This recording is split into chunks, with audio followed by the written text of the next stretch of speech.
In the night, he listens. 2 million cases, 2,000 deaths, too many cries. Someone else has to hear them. In the night, he listens, and only the sound of his own voice comes to him, screaming in frustration.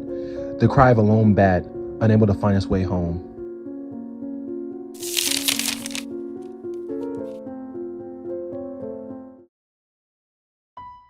Batman has always been a character that has always fought the darker side of the world.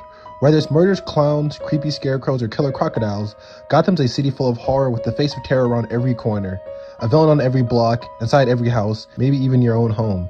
Usually most Batman stories side in the world of fiction, but this story has a villain much realer than any Joker or any of his rogues. This story is about Batman fighting something much darker than any villain he's faced before. Night Cries is a single-volume book published by DC in 1992, written by Archie Goodwin and drawn by Scott Hamilton. Archie Goodwin, at the time being a well-known DC writer and editor for Elseworlds, wanted to tell a complex story about Batman facing a darker side of humanity. Something truly dark and disturbing. Something that Batman's never really tackled before. A horror that, well, really is so much more complex and so much more disturbing than any sort of comic book villain could ever be. Now, before I warn you, there will be heavy themes of child abuse mentioned through this story, so I heavily warn you, this is going to get pretty intense, so please be warned. The story begins with Gordon investigating the murder of a family. This book takes place a couple months after year one, so Gordon is the new commissioner, and is tracking down a murderer. Gordon's personal life is falling apart as him and his wife begin to argue in front of their child, James Gordon. Gordon falls more into his work after investigating another murder by the killer. Batman and Gordon meet to discuss the next murder, as Batman thinks a drug ring is tied to the second murder. A new drug called Boost is being made, and it's starting a drug war. As Gordon's pressured by city council to focus more on the murders, Batman makes the connection that the second murder was connected to the drug ring, as Gordon and Batman find something much darker than they originally thought. As another murder happens, we begin to understand the killer's motivation, as another parent is murdered in such a brutal and disturbing sense. As the police begin to interrogate his son, we soon learn the boy was being abused by his father, and that the father was a predator. The boy says that Batman was the person that killed his father, as the police begin to believe that someone is dressing up similar to Batman to serve their own kind of justice. As Batman and Gordon finally connect the dots, the serial killer is targeting child abusers and killing them the way they abuse their children. The first murder was a beating, as it soon figured out the parents beat their child to death, so the killer did the same thing to them. The daughter was found alive from the second murder. She was abused by her father. He was a rich man who sold drugs, filmed the abuse, and trafficked children for sick-minded individuals. So that's why the killer smashed a TV over his head and burnt cigars into his body. Since his wife didn't call about the abuse, she was strangled with the phone cord. And this third murder connects all the dots. Batman asks the girl about the killer, but she doesn't talk and is scared of Batman. So to make her more comfortable, he takes his mask off to show her that he's not here to hurt her or scare her. She draws him a picture of the murderer, and it's a bat. Throughout the story, we see Bruce donate funds to a center for neglected children. Bruce is introduced to one of the doctors working at the center, Brian McLean and John Adams, both men who have fought in war and have saved thousands of lives in the middle of battle. Both are a bit shaken by a war but want to help children who are abused or neglected. John Adams is the physical therapist and Brian McLean is the head psychologist. Genuine good people trying to make a difference in Gotham and helping children who have went through traumatic experiences. Dr. McLean even helps Gordon and Batman with asking the children about if they saw the killer, each one of them saying they saw a bat.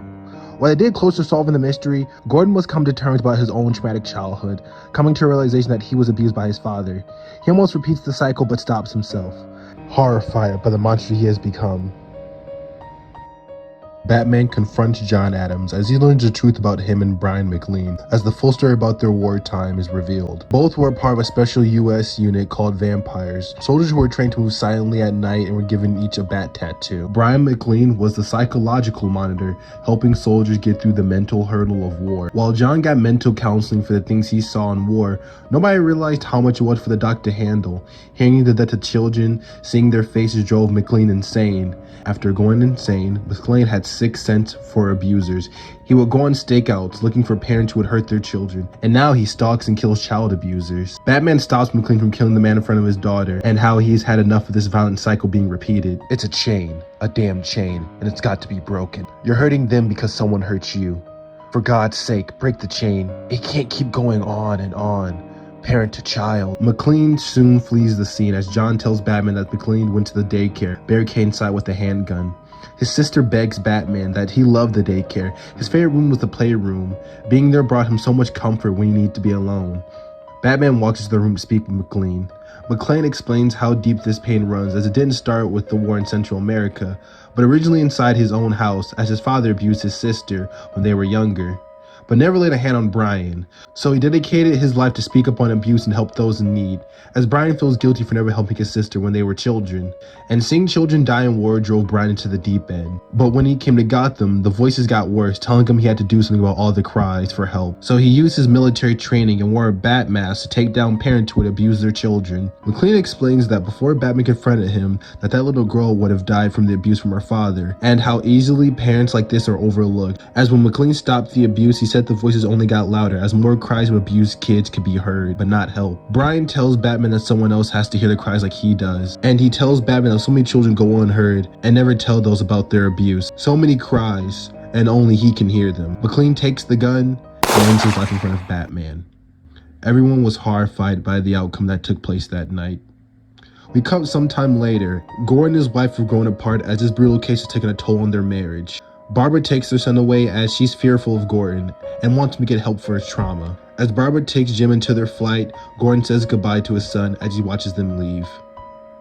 As we conclude the story, we're left with a bittersweet ending and more questions than answers. So I think you kind of get this comic is focusing on the cycle of abuse and how the cycle is created over and over through parent to child. Speaking of which, I think it's quite interesting they use James Gordon's first kid, James Gordon Jr., who in later continuities becomes a serial killer that battles his sister, sometimes Batgirl or Batman, well, when Dick Grayson was Batman. But in later stories, they play more with the idea with James Gordon Jr. having psychopathic tendencies at a young age, finding and killing small animals. Could the case from this story drive such an influence later in James Gordon's life? I know some people would like to imply that he was somehow damaged or mentally changed throughout the events of year one, as he's thrown from a roof by mobsters when he was a baby. I don't really believe this, but I think it's a unique theory, and it's quite interesting to wonder if that was the catalyst of events to make James Gordon Jr. into a horrible monster he is now. It's also dawned upon me as we're left with the passage about bats in the final page. I think this perfectly concludes the story and what it's trying to convey, as the ending is about the cycle of abuse and how the voices of children in this situation goes unheard. Throughout the book, Bruce and Brian both hear the cries of abused children, as both have experienced terrible traumatic events as children, both be able to hear the cries from abused children but never be able to completely stop it, as this is what killed Brian. Because just like in the real world, we can't always stop the abuse, but we can help those who have suffered from it, be there for them, and we can stop the cycle by supporting them and caring for them. This is why I've always loved the character of Batman, as he's the dark guardian for things that go bump in the night, protecting those that go unnoticed and unheard. While the cries might be overwhelming to hear, Batman understands that this cycle can't be broken with a couple punches and some handcuffs, but with understanding and sympathy, we can break this cycle and be the heroes in this world that we need. And if you have undergone abuse, please seek help, and don't be afraid to tell someone you trust about your situation. Remember the statistic from the beginning of this video? This book was made in 1992. Now today, 3.6 million cases of child abuse are reported every single year in the US, and some never even get heard.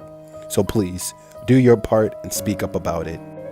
Before I conclude this video with a brief read from the conclusion, I want to mention other stories I want to cover in the future about Batman dealing with more complex stuff from our own dark world, other than his rogues. But this also helps me highlight how a character like Batman can do and handle the darker side of humanity, even the supernatural, taking his physical and mental health to its limits, like Batman Harvest Breed, where Batman deals with a demon who kills criminals, Batman Venom, where Batman couldn't save a child, so he gets really depressed and starts taking venom. Fun fact, this book was made before Bane was even introduced in the comics. Batman Red Rain, which is a trilogy of books about Batman fighting Dracula and then becoming a vampire, which is such a cool book and a cool concept. And a personal favorite of mine, Arkham Asylum, a serious house in a serious earth, where Batman gets locked inside with Joker and all of his rogues inside of Arkham Asylum, making us wonder if Batman is as crazy as them, with horrifying art by Dave McKean. This book also helped later inspire the Arkham games, but I think the story I'm talking about today and others I've mentioned help highlight why Batman's such an important character who can deal with heavier elements and darker themes because he's a silent guardian, the watchful protector, the Dark Knight.